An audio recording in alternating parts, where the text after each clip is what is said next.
Hello, fellow panelist friends. So my start get out of practice button is like missing, so I can't do that. So I'm gonna try to leave without ending the webinar, but if it accidentally does, just come back. But I'm gonna try and leave and come back. All right. Good luck to me.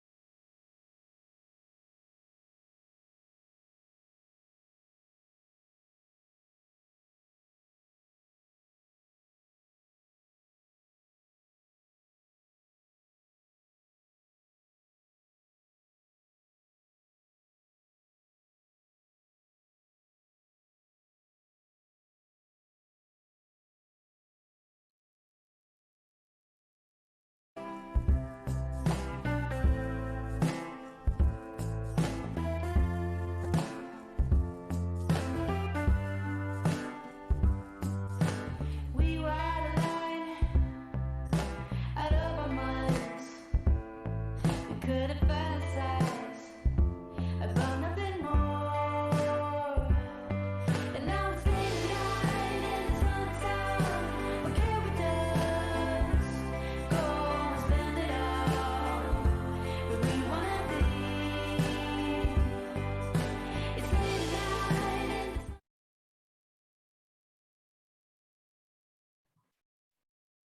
Okay, hello and welcome to Changing the Flow's Research Roundtable. My name is Kate Elliott, my pronouns are she, her, hers, and I am the co-founder of Changing the Flow and the lead researcher of our Menstruation in Waterloo Region research report. So I do want to begin by acknowledging that Indigenous peoples are the traditional guardians of this stolen land that we call Canada. I strongly encourage those who have not used the resource before to head to native-land.ca to learn about where they are located. So the research that we are talking about and where I am currently situated today is Waterloo Region, which is located on the traditional territories of the Neutral and Anishinaabe and Haudenosaunee peoples. Waterloo Region is part of the Haldimand Tract, which encompasses 6 miles on either side of the Grand River from the mouth near Dundalk to where it empties into Lake Erie at Port Maitland. The use of this land was promised to the Haudenosaunee Confederation on October 25th in 1784 to compensate for the loss of their lands in upstate New York when they allied with the British, who were defeated in the American Revolutionary War. Today, Waterloo Region is home to Indigenous peoples from many distinct First Nations, as well as Métis and Inuit. So please understand and support the plethora of Indigenous initiatives, such as Land Back Camp, whose link will be placed into the chat now, and understand the demands that are being asked here in the local area or whatever area is local to you. So we do want to give a special shout out to our sponsors of the event, who are Joni, Roxton, Isle, and bfree. And so their generosity is really what allows us to put on these events and fulfill our values of feminist integrity by making tickets available free of charge, if you prefer that option for accessibility, and ensuring panelists are paid for the incredible work that they do and the insight that they are about to give. So we do have an amazing panel lineup here today to discuss menstrual equity, leading off of our Menstruation in Waterloo Region research report. So we surveyed over 200 people who live and or work in Waterloo Region, and we found that 1 in 4 people have struggled to afford period products, and 95% of people have had to use a substitute in place of a period product.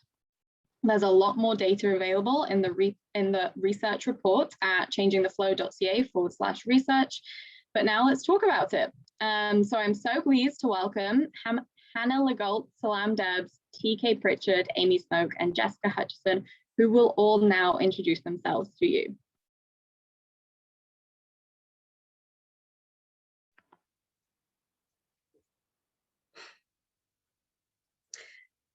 Okay, good morning, everyone. My name is Hannah. My pronouns are she, her, hers. I am a settler living in the Niagara region in St. Catharines in Ontario. I began the Red Box Project Niagara in 2018. Growing up, I always noticed there was a need in schools for accessible period, specifically free period products, and for them to be readily accessible in washrooms. I decided to address this need in my community here in Niagara. We are facing significant barriers in terms of unemployment, poverty rates in Niagara, and one area where families are struggling are items such as period care. I specifically work with school-age children. My hope is to eradicate a lot of the stigma around periods and menstruation, and to make it overall a more inclusive and completely free and accessible experience for children in school. I strongly believe that no child can learn, can focus, and they cannot grow in school or socially, academically, if they are worried about their period. Beyond this work, I work in harm reduction here in Niagara as well. So in a lot of ways, the work does cross different barriers, different age groups, different groups of menstruators. And specifically, I focused on schools, like I said, to hopefully eradicate the stigmas at a very young age, to unlearn a lot of behaviors that are passed down through generations of menstruators.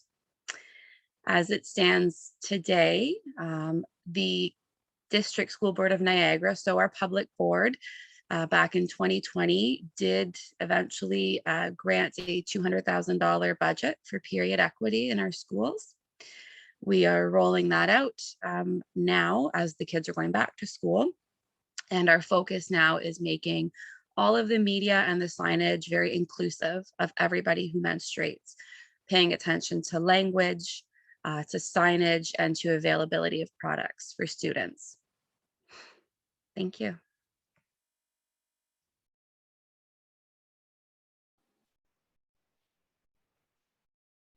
Hi, everyone. I'm Salam Debs, and my pronouns are she, her, hers. And I am a Black Ethiopian queer settler immigrant and also experiencing anti-Black racism on these stolen lands.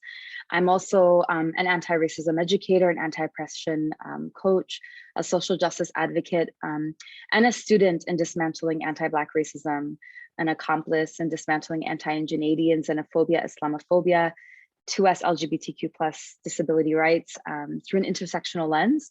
And I'm the co-founder of the Anti-Racism Community Collective and the creator of the Anti-Racism course. I think what brings me here today is I have experienced period poverty and also supported in the FemCare initiative and educated folks on what period poverty looks like and how we can support in eradicating it and bringing in an intersectional lens related to how race, it can never be uncoupled with how we look at eradicating period poverty. Thank you for having me. Hi, folks. My name is TK. I use they and he pronouns, and I am a white settler here in Kitchener, Ontario. I am also a queer person, a trans non-binary person, and I'm excited to chat a bit about that today and that with menstruation.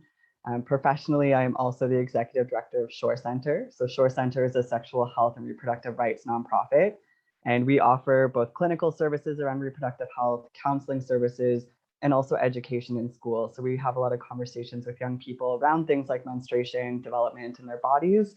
And I'm really excited to share space with everyone here today and engage in this conversation together.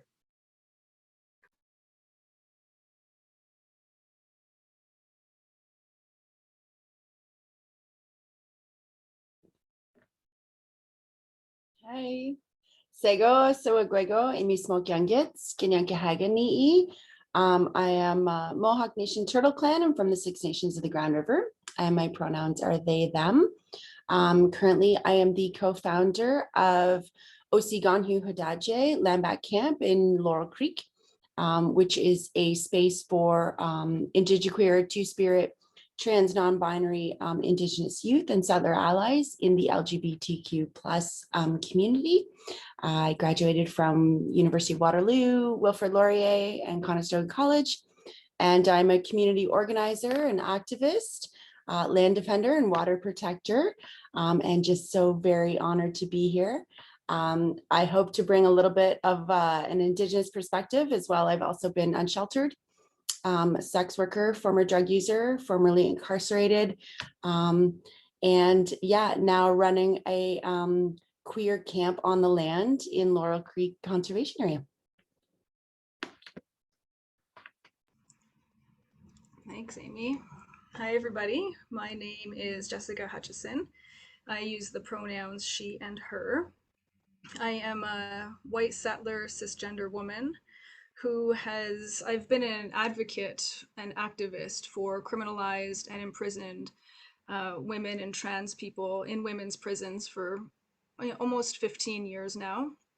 I've spent hundreds and hundreds and hundreds of hours inside women's prisons, particularly in maximum security and segregation, which is predominantly filled with Indigenous and Black women.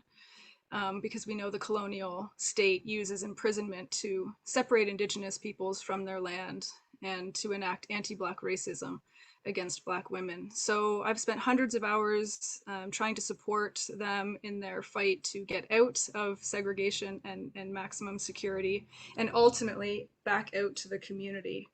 I don't know if you can see my shirt, but my shirt says "Build community, not jails." So I am a very staunch prison and police abolitionist. I believe that we can build the communities that we want so that we do not have to incarcerate people in a variety of settings. I'm also a PhD candidate in the Faculty of Social Work at Laurier, where I study the use of strip searching in women's prisons, and that's what I'm going to be sharing and talking about today. So very happy to be here in conversation with everyone. Thank you. Thank you everyone for your introductions. I am so excited. Okay, let's get into it. I'll say to the audience, if there is time for questions, we will do them at the end. So as they come up, feel free to put them into the chat or into the question box. And if we have time, we'll come to them, but otherwise we will get started. So I will ask this question to the panel. Do you think that research plays a role in achieving menstrual equity? And if so, what is that role? And we will start with Hannah. Thank you. So it's when we were going over the questions, I found this one. It's always so ironic to me because periods are something that we know happen. And I've personally found in the years of doing this type of work, I've always been met with any kind of meetings or anytime I try to forward a motion, I'm met with, we want numbers, numbers, numbers. And I understand, however, periods are such a personal experience that it is really ironic. I've always just found it very ironic to want numbers and quantitative research when we're talking about such a personal experience and running into that roadblock. Again, this is just my own experience. It could be different for everybody. But I do think in terms of red tape and in terms of, I hate to say that when it comes down to money and passing these kind of laws and free and accessible period care, it does come down to the really important aspect of having the proper research in place. And so the other thing that I've run into is how much time we have to give ourselves to do proper qualitative research when it comes to these topics, and making sure that we're being very inclusive and very sensitive when we are gathering information in order to, put forward whether it's a motion or to destigmatize. Yes, it is ironic, but it does take a lot of really well thought out and sensitive research, definitely.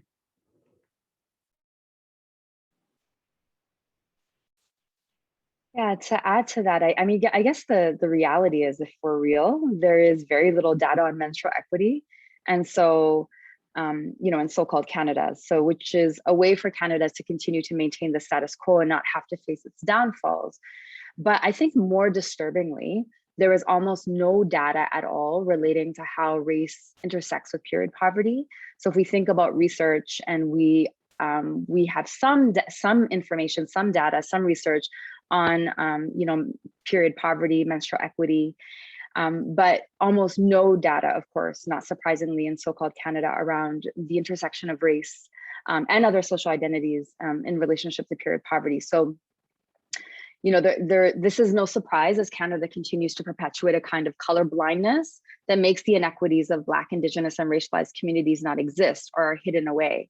And this erasure kind of ensures that the unique ways in which our communities are deserving of support are not acknowledged, which without race-based and other social identifiers collecting in data, we're unable to measure community needs and equities.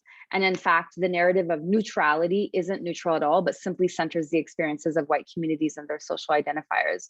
So, you know, we know through independent studies that from neighboring countries like in the UK and the US, that Black women and femmes are disproportionately negatively impacted by the failings of Canada's colorblind approach to healthcare. So recognizing that when we're thinking about period poverty, we have to look at the ways in which the impacts of racism, precarious work, unstable housing, mental health, lack of access to education, and lack of access to dignified healthcare. So all of that insight and that information and regarding our research is really essential. Not only do we need research, but research from an intersectional lens and research that really helps us identify the ways in which we're being oppressed in many, many different layers and how that leads to period poverty. Yeah, I mean, I think so much of what both folks have said is very true, and that research is really important in how it allows us to access funding and also get support for our programs. We can know something is true, right? We hear it from our clients, we get the feedback from our participants, but that's not always enough for kind of broader funding or larger programs to be put in place. And so it can be really helpful in making that case. And there's also so much room for more information and conversation around not only access to menstrual products, but also stigma and attitudes and beliefs, how better sexual health education and more consistent ongoing education would impact menstrual stigma and understanding of bodies, also people's experiences with healthcare systems. We've also been talking a lot at Shore Center recently about menopause and the difficulties around little information, research, education around menopause itself. And so really there's so many opportunities for research, but then also balancing that with, yes, absolutely the intersectional nature and how does research often get leveraged, right, as more important or more, you know, it's more likely to be listened to than people's experiences if they're not in a research paper. Or, you know, traditional and generational knowledge, right? And so thinking about the way that research can also be really harmful if it's not done well and if it's not thought out in the way that we're interacting with a variety of communities. And as a service provider on my end, thinking about what research am I looking to versus is that in line with what our clients are saying or other community members?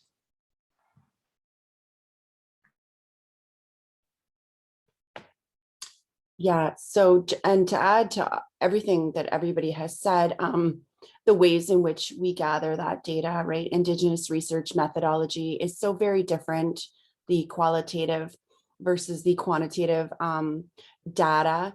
You know, we talk about periods like around the fire. It is a very natural community-based conversation. It is a very natural thing to do. And I think that when gathering data, we want to look at like maybe those 4 R's, you know, in Indigenous research methodology. Is it relevant? How is this going to help my community? Is it relevant to the community and the queer community as well? Is it responsible? Is it reciprocal? Like a lot of studies have been done on Indigenous people. We are like literally the most studied people in the world. We want to look at how are we giving that information back? How are we then using that information? So yeah, research and the way that we do that, I think really needs to change. And I think it needs to be more responsible and respectful. So yeah, meeting people also where they are is so important when we're gathering that type of data. It is so much more about the sitting around the fire conversations than it is about answering some sort of survey. So while numbers are important, you know, I wouldn't have known about many of the things that I know now without some research, without reading your report, without Jessica doing the work that they're doing. But I think the ways in which we go about obtaining the data. And we also want to remember too, Indigenous people don't like to be counted. We don't like to participate in the, you know, government sanctioned type of surveys for various reasons. We don't want our names on those types of things. So we really want to consider the audience, who we're focusing on and how will they benefit as well. Should be so reciprocal, right? Thanks, Amy. That actually dovetails really nicely into what I want to say about research. And one of the reasons that I decided to pursue my PhD is because after seeing and bearing witness to all of the violence, the state violence, carceral state violence against people in women's prisons, and recognizing that there was not enough research being done on multiple facets of their conditions of incarceration, such as access to period products, as well as, importantly, the topic that I'm studying is the use of strip searching. And I think it's really important for us in our community, specifically in Waterloo region, to really pay attention to who is behind those barbed wire fences, because we have the largest prison for women in Canada here in Waterloo region. I don't know if most people on the call know that, but it's Grand Valley Institution for Women, and it's on Homer Watson Boulevard, and it is literally the largest prison for women in Canada. So they are part of our community. So when we're talking about menstrual equity, we really need to include them in our conversation, and research plays just such an important component in that. So as part of my PhD, I have been engaging in Indigenous informed research methods for my dissertation. And I've spoken to, altogether, I've spoken to 28 people who used to be imprisoned in women's prisons from across Canada about their experiences of being strip searched. And I'll just share with you one quotation right now, and then continue on throughout the conversation. But one of the quotes from the women, her pseudonym is Erica, and I have their full consent to share these quotes with you. So she said to me, "You've got to pull your tampon right out in front of them. I remember there was a time when I was on my period, and she told me to squat and cough, and I felt so embarrassed because drops of blood came out of me, and then they told me to clean it up. And it was like, really? You're making me do this, and you're making me make a mess, and you're making me clean it up." So remember that this is being done while Erica, the woman, was completely naked in front of 2 guards, and then being forced to take out her tampon to show the guards. And then if you're wearing a pad, you have to take off your pad and show the guards. And then after that, you have to put your tampon back in front of the guards. So these are the experiences that am being gifted, the stories I've been being gifted over the past several years. And I think avenues like this to get this information out into the general public is really important. And everybody who has participated in both of my studies has said they want to participate because they want it to change. They want it to change for people coming behind them. So, and one of the ways to do that is in opportunities like this. So thank you to Changing the Flow for offering this opportunity. Thank you. Thank you so much, everyone, for your answers. It's amazing to hear. So for the second question, when we're thinking about Waterloo region and beyond, what are some essential points that need to be considered when trying to achieve menstrual equity or ending period poverty? And Salam, if you can go first. Sure. Yeah, I think that regardless of whether it's Waterloo region or another community or even within, anywhere throughout the world, I think what we need to understand is that the stories of period poverty are real, firstly, And I think about how, for example, like my parents came here for, a better life from Ethiopia and then divorced upon arrival. And then I was being raised by a single Black Ethiopian mother who worked multiple jobs to care for me and my sister. And then living in disinvested communities that we grew up in, experiencing being molested at the age of 9, raped at the age of 16, streamlined into lower academic levels, sleeping in cars, and then using my, t-shirt during my period to catch my flow, and without telling anyone. And then of course, using pads for longer periods of time. I think what happens is we think that these conversations or these experiences are people that are in, countries that have been impacted by colonialism or have been disenfranchised, by white supremacy, what people might call developing countries. Or folks don't realize that it's not only, like Amy was talking about, happening to, of course, Indigenous communities who have experienced, the genocide of colonialism, but to Black, Indigenous, and racialized communities as a whole in relationship to right here in Turtle Island, right here in what we call Canada. And so I think it's important for us to understand that there is that experience that I had here in this country is, came with embarrassment. It came with deep shame. It came with the sense of lack of dignity that I carried with myself. And my individual experience is not actually unique, but part of a systemic issue rooted in anti-Black racism. So a white supremacist, cis, hetero, patriarchal, ableist, capitalist society socialized me and many, Black, Indigenous, and racialized, or those who have been marginalized in our society, into believing that something was wrong with us, like something was wrong with me, that I did something wrong, that I didn't work hard enough, or that I was inherently unworthy. So as opposed to addressing the ways in which I've been systemically marginalized. So we can't look at eradicating like period poverty without supporting, for example, young people who menstruate through the shame that they had to carry. We can't eradicate period poverty without dismantling white cis heteropatriarchy as majority of policymakers in this community may not fight for period poverty or for menstrual equity because they're not impacted by it. So if you're not impacted by it, why would you fight for it? And it's that recognition that, I remember going to a gathering after hosting a menstrual equity event for FemCare. And one of the guests at this social gathering that I went to later, he said to me, so, what did you get up to today? And I said, well, I shared with him that I hosted a period equity event. And he said, ew, I'm eating. And that response, really showed the stigma and the shame that menstruating people have and experience, particularly under the male gaze or the white male gaze towards women and femmes. So it must be challenged with education and vigor dismantling. And like Amy was saying, that there needs to be the recognition of cultural awareness and traditional and ritual awareness. And so many cultures have rituals around periods, or have conversations, or have ceremonies around periods and menstruation. And, that leads us to, as we dismantle it in this society, we have to look at not how we can move away from hiding our tampons, our pads, our cups, and menstrual products.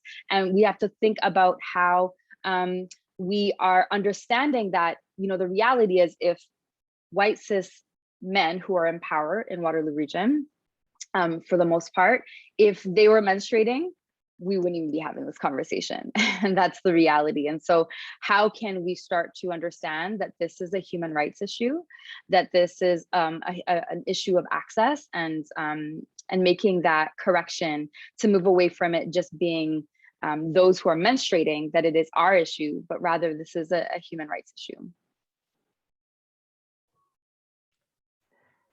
Thanks, Salam. I'm going to pick up a little bit on a bit that you shared around, the education and the shame piece, right? And you're absolutely right that if we made it a priority, in theory, we could have free menstrual products in many places, right? It could happen. That there is money that could make that happen. But the barriers around actually doing that are people wanting to, and the stigma, and that they don't want to discuss it, and stuff that you see all the time at Changing the Flow when you walk into those rooms, and maybe there's resistance if people are not comfortable even talking about menstruation. So at Shore Center, we go in and educate, right? And a time ago, I was a sexual health educator for our team, and we would go in and do this type of education with youth. But when you think about what that actually looks like, so you start talking about menstruation in the grade 5 curriculum as laid out by the government. And often students get 1 hour of sexual health education a year, if that. And in that education, when we're going in, we're trying to cover their changing body, we're trying to cover healthy relationships, we're trying to cover body hair, we're trying to cover menstruation, we're trying to cover a whole bunch of things that sit in that curriculum. And so it's really hard to get a really fulsome conversation about menstruation. And that may be the only time they talk about it. And so there's not a lot of really extensive education that really digs into those attitudes and beliefs. You add on to that that often sex ed classes are segregated by gender, and more accurately by sex in the way that schools segregate them. And so you end up with people who don't have uteruses not learning about menstruation, and it adds to that stigma and that misunderstanding and that fear. I remember teaching a grade 7 class, and there was a young boy who was assigned male at birth who asked me a question about menstruation after this assembly, and he was very earnest in his question. He was nervous though, and he said, when my friend gets her period, can I sit beside her on the floor? And I said, oh, why? Tell me more. And he was like, well, is it going to get on me? And he honestly didn't understand how periods worked, and he was afraid of when his friend was menstruating. And so there was so much need for that. Or I think a lot about the young people who would say to me, I only have a dad at home, and I don't think he wants to talk to me about this. And it breaks my heart to think about young people being ashamed of their bodies. And it breaks my heart to think about the idea that they think their parent would also be ashamed and embarrassed about their body. And so knowing that there's so much more need for young people to be able to have those conversations, and then also significant work within the healthcare system. When people who menstruate reach out for support from the healthcare provider around issues related to their periods, whether that's a painful period, whether it's about menopause, about menstruation and disability, or other concerns they might have, they're often very unsupported or underbelieved. And we see clients at our center who have gone to numerous doctors for painful periods and been told that that's normal and that there was no other concerns, to only later find out that they had a serious or life-threatening health condition. And so there's so much work to be done around access to products, and then all of the issues in and around that mean that people are uncomfortable talking about periods, that there's not spaces where they can actually get support, and that we're just really swimming in a lot of shame and stigma.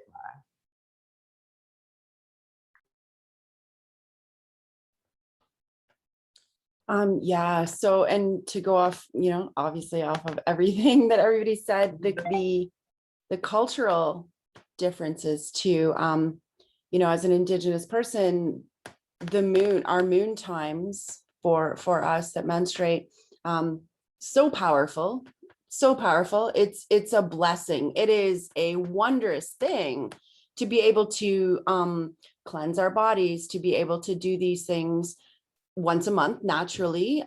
It's a very powerful time, and powerful for other bodies as well, not just folks that menstruate, but if we're made of water, the moon is affecting all the bodies. So we really want to look at the cultural differences. And in Waterloo region, this is not something that I learned in Waterloo region, as an Indigenous person. I am grateful for the Indigenous organization like Healing at 7 Generations, where you could go and just walk in and say, hey, I need a box of whatever.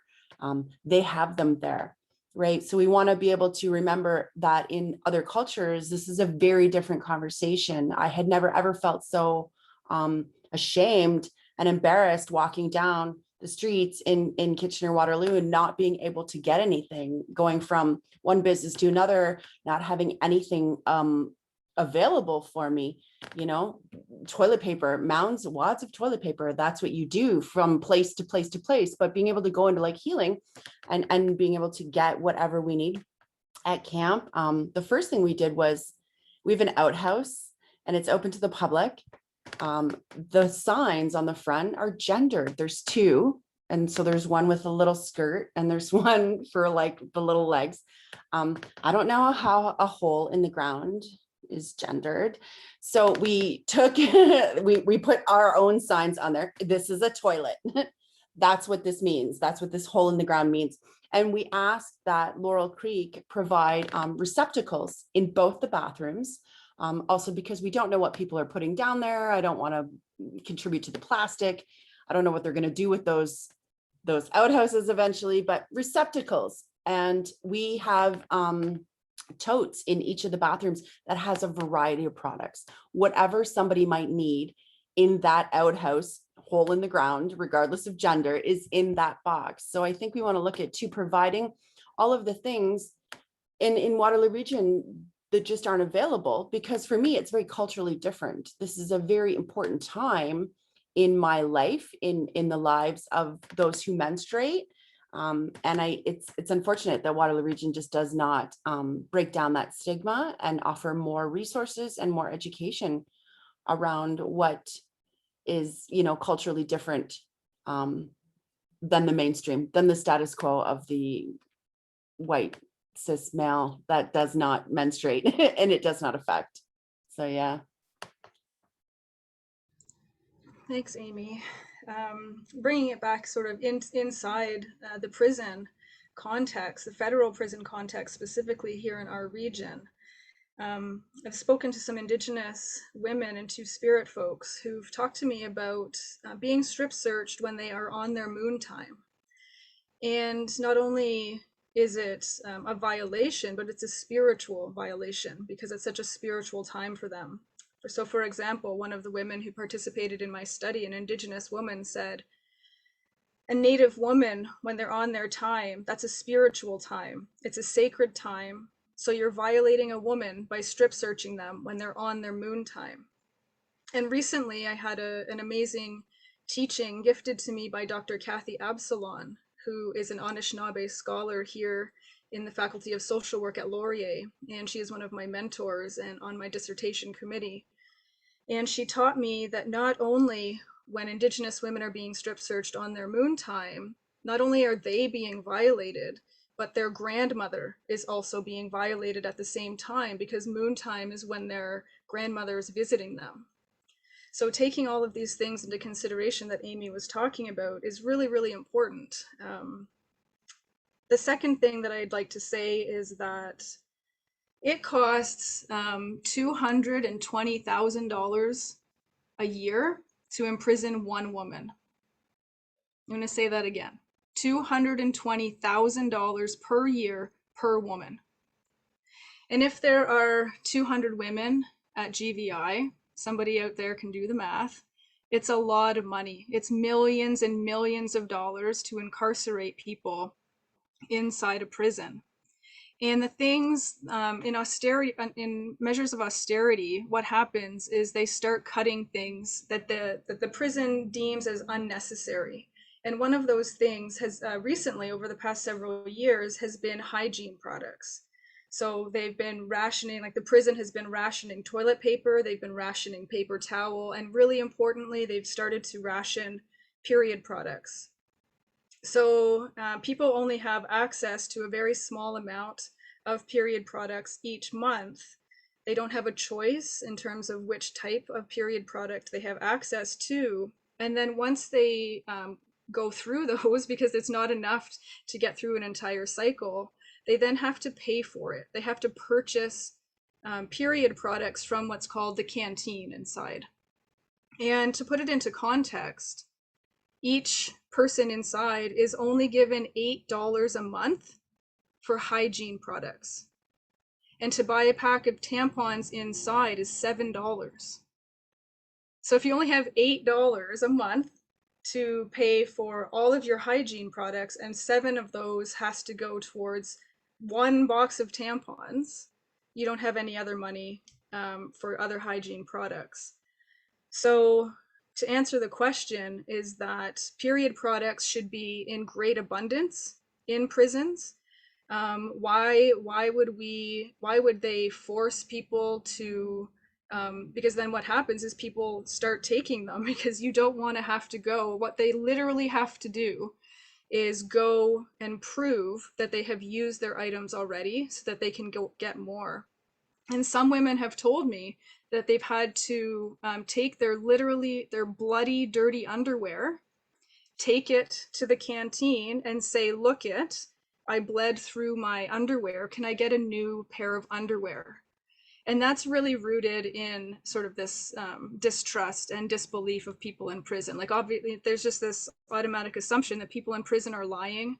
So we have to actually prove to you that, yeah, I bled through my underwear, so I need new ones. So we definitely need just an abundance of period products in prisons, and for them to not be rationed, and for there to be choice in what type of period product you want. Because one of the other things that's coming through strongly is in my research is that they only have access to OB tampons, which are ones without an applicator, and a lot of people don't want to use those, but they're being forced to use them. So giving them a choice as well. So I think that I'll leave it at that for now. Thank you. Jessica, that ties in so beautifully, because the first point that I wanted to mention actually was having the choice of a variety of products. So this is, again, specifically in school systems, so elementary school all the way through high school, and then even post-secondary.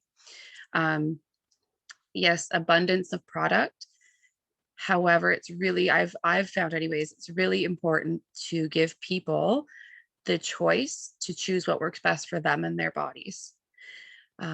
With the program that I run, a lot of times too, some students will want to take 3 or 4 different types of items in a month, and that's okay, because again, it's something that unfortunately financially they might not be able to do otherwise.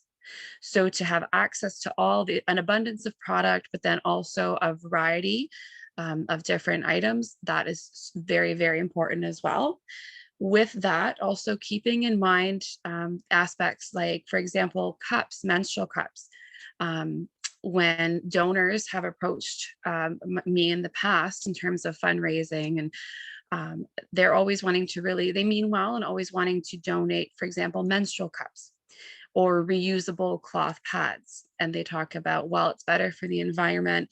And it's important to remember that there is privilege associated with that, right? Remembering that with that, then you have to wash these items. There is often an educational component too, which schools are not openly teaching, right? How to care for your menstrual cup, access to clean water and safe water. These are all issues that I feel like nobody wants to talk about in the school system anyways, especially in Canada. We have this, idea that it's Canada, it's 2021, we don't have these barriers. And that's completely a point of privilege. So so privilege really is a huge part in when it comes to any reproductive health care, and specifically to periods too. And then the last one I really think plays a huge role is almost a reform is how I would phrase it, really, in any of the institutions that we are approaching this from all different angles. In the school system specifically, to touch on what TK was saying, we're starting to see, I think, a revamp in a lot of the sex ed programs and curriculums, but it's only a start. And I do think that, yes, having very dedicated talks to I don't even like to say menstrual hygiene, because then with language, there's that implication that there's something dirty or unhygienic about it. The menstrual experience, there needs to be a bigger focus, because in a lot of ways, it is so much simpler to learn inclusive and destigmatize reproductive health as a young person than it is to unlearn as an adult all these negative biases we have, and all of which I personally believe through the school system are imposed through a very colonial lens and a very cis heteronormative lens as well.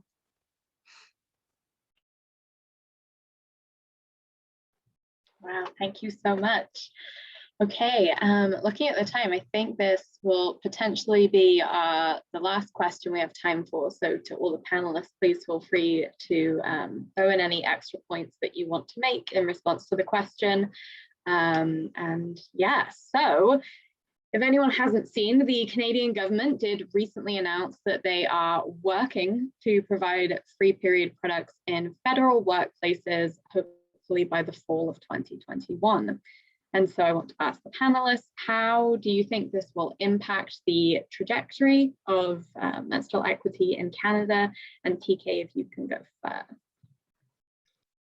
Thank you. So I have really mixed feelings about announcements like this, because I think on one hand, the example that's being set and normalizing it as just part of something that you do in a workplace is great. On the other hand, what does that actually mean for like the broader community and accessing menstrual products? I mean, not to steal from Jessica, who I'm sure will share more on this, but does that include having access in federal prisons? Probably not, right? And so, thinking about who has access to those products and where that funding also like is really needed, and having it in places of employment is great. But again, that folks are employed there, and so access to menstrual products may be possible in their life as well. So, I think thinking critically about that, but also beyond that, what then is the federal government's responsibility in trying to fund more projects that have that in communities as well? If you're going to set an example, how do you follow up with that example and support more projects, ensure that there's more access across workplaces? What does it mean for things even around like sexual harassment, right? And I know that sounds like I'm maybe taking a left turn for a second, but when products like this go into an organization, there's often pushback, right? And there's people who start making jokes. There's people who start, talking to their employees who they feel are women and making those kind of comments about the menstrual products.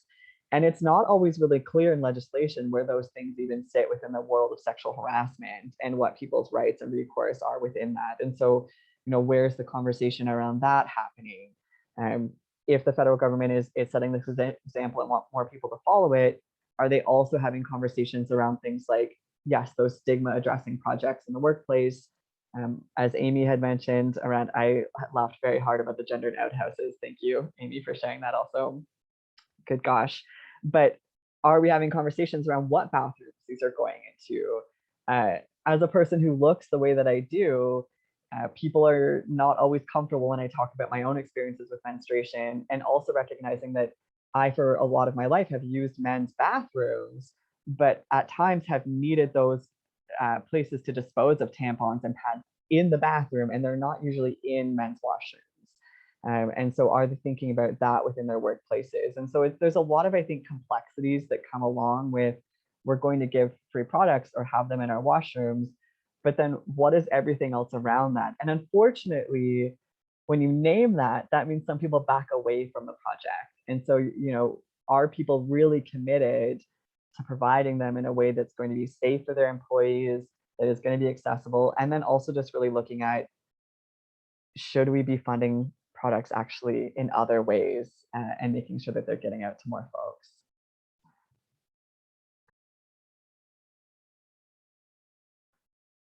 Yeah, thank you so much, everybody, for all of the discussion. And again, yeah, the federal government made an announcement that they're doing something for themselves. Big surprise. There are groups across Turtle Island, Moontime Sisters. There's one here locally, where we're sending period products to the north, to First Nations communities. I don't know if anyone's seen the price of a watermelon in the north, but it's like $40. So you can imagine what a box of pads or tampons might be for Indigenous communities who don't have that access, right? So like, how elitist, how privileged that y'all are gonna have period products in federal systems, and rightfully so. But yeah, let's look at some of we have no clean running water, in how many First Nations communities. Let's talk about that. Let's talk about the access and the cost of period products in the North, for many First Nations folks, not even in the North. 634 communities across Canada, and the government wants to supply their own buildings with period products. I think we could be having other conversations. There are different ways to be looking at this. It shouldn't be up to Facebook groups to rally and send boxes of pads and tampons to communities who desperately need them and need clean water. There's so many other things, but good on the federal government for doing something for themselves. Oh man, Amy, it's so true. And just to build off TK, your question about, well, if federal prisons are deemed as a federal workplace, will the period products only be available to staff? As a longtime visitor in prisons across Canada, I can say that we do have access as visitors in the visitors' washroom to like an abundance of period products, but that doesn't translate into the general population of people who are in prison. So we can definitely see the hierarchy of privilege within each federal prison. So that's certainly one of my questions. I believe that Minister Chagger has signed up to be in this webinar. So it's one of my questions I would ask to the federal government is, are the menstrual products in the federal workplaces going to only be for staff, or will they also be for people who are being either incarcerated in a prison system or people who visit these different federal buildings? Like, what is that actually going to look like? Because to Amy's point, is it only for the people who are working in these federal buildings who are likely able to afford to buy these products in the first place? Not, I think that they should be available, don't get me wrong, but they need to be available to everybody. So that's sort of one of my questions around that. And this is kind of a sidebar, but it's also connected. Oh, great. Tim Lewis is here too. Excellent. Glad that you're here. So one of my, it's kind of a sidebar, but it's also, if we're talking about policies and legislation, I think it's really important for us to stop strip searching people in prisons. First of all, stop strip searching, stop forcing people to take their clothes off and perform actions with sexual parts of their bodies in front of two uniformed guards. Just stop that. Because in any other context, that would be sexual assault. You cannot force people to strip naked and perform sexual acts with their body. But because it's in it's in the legislation, literally in the legislation, it's allowed. So that's sort of my number one. Let's just stop that altogether. Until that happens, just stop strip searching people on their periods. The level of violation and humiliation and shame that goes along with it. And in that first quote that I read you, when people are naked and they have to take their tampon out, they're getting blood on the floor. And then they're going to be forced to clean it up. Just the level of power and violence embedded into this, what is called a routine practice, is really wrong. And we need to draw attention to that as well. So I think I'll just leave it at that for the rest of the speakers, but thanks for the question. Yeah, I agree. I feel like I'm learning as much as I'm sharing too. So this is really great. I am also very torn when it comes to the federal policies. My first thought actually just to look at it even deeper, and I try to keep a very critical lens on all of these changes, anything with the word policy in it. I think it's great. I also am somewhere where our municipal government also has free period products in 9 or 10 of our municipal buildings around here. My issue, very similarly being with it, is the privilege that is associated with these types of jobs, with a lot of the roles. And then even one step deeper, my first thought was how disproportionate people who are working for the federal government, for example, with this question, how disproportionate is the median income that they make, and how are people in the queer community or people of color, Indigenous people, how are people represented in the federal government in a way that would equally benefit from this? And then, again, even one step deeper here, Jessica, for example, people who have been incarcerated or who have criminal history, are you likely to get a job with the federal government? Absolutely not, right? So there's a law, this is all intersecting in a way that I find it very ironic.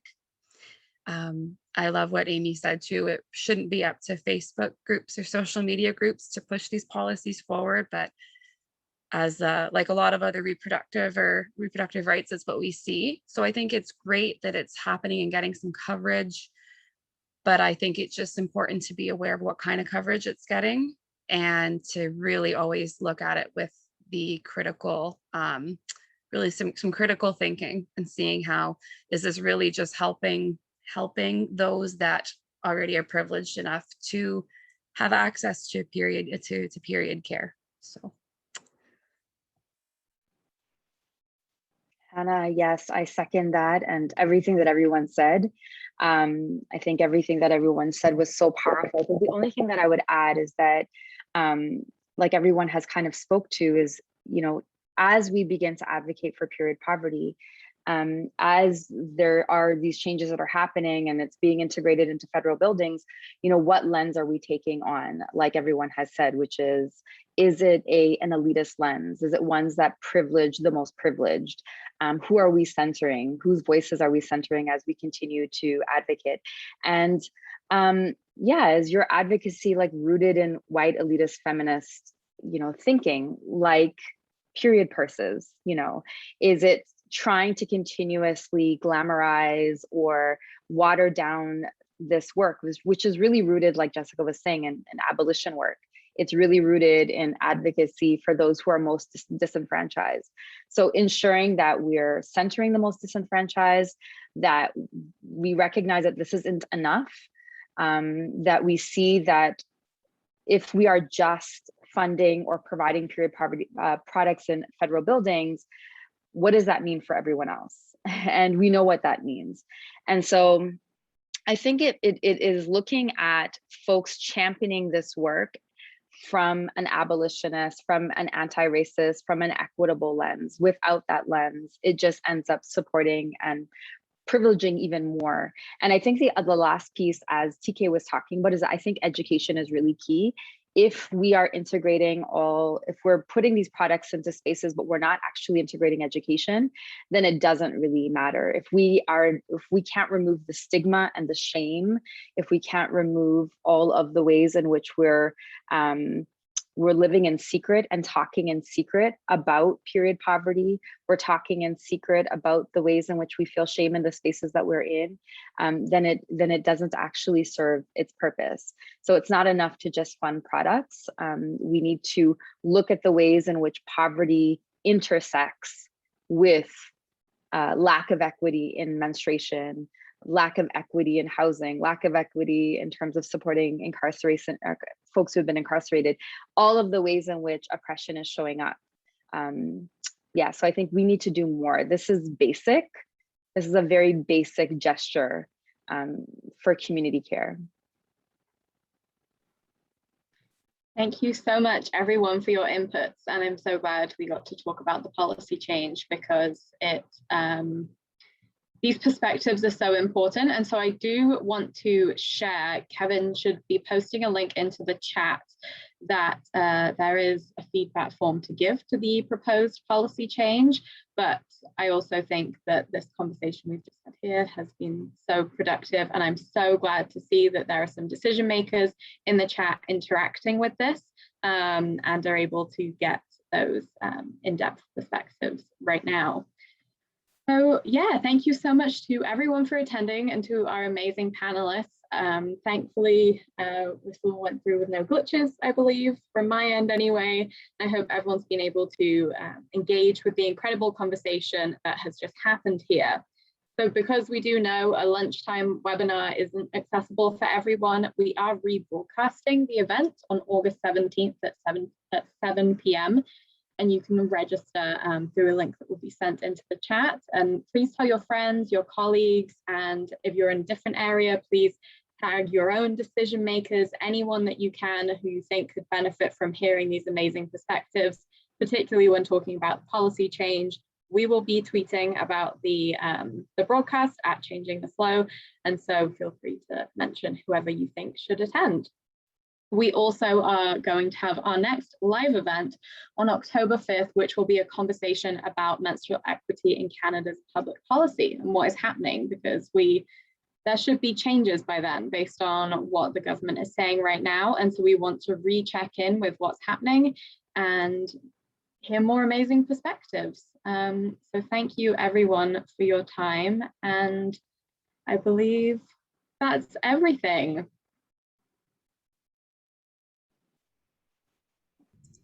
Thank you so much for the great conversation, everybody. Thanks for coming. Yes, thank you. Thank you for the invitation. It's so good to learn from all of you. Thank you so much. This was wonderful. Always love being on a panel with such amazing folks to talk about something so important. Now, Bye.